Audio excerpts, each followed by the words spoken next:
Oh, Hershey, napadalaw ka. Talaga. Upo ka muna. Pasensya ka na. Medyo nagmamadali kasi ako kasi nga, alam mo na, naayos ko itong pambenta sa pwesto ko. O bakit ka napadalaw? Kamusta si Ford? Ayun, kanina nanonood ng TV pero mukhang nakatulog na din sa wakas. May problema ba? Jeline, huwag kang mabibigla ah. Pero may pagtatapat sana ako sa'yo eh. Ano yun?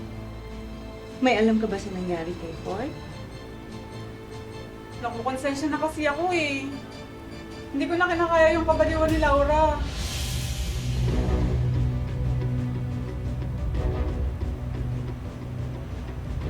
Si Laura ba ang nagpagulpi sa anak ko?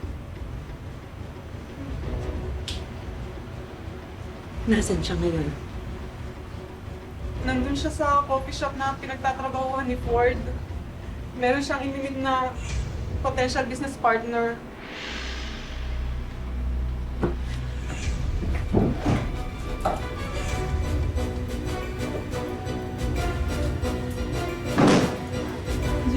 Ang dahil sa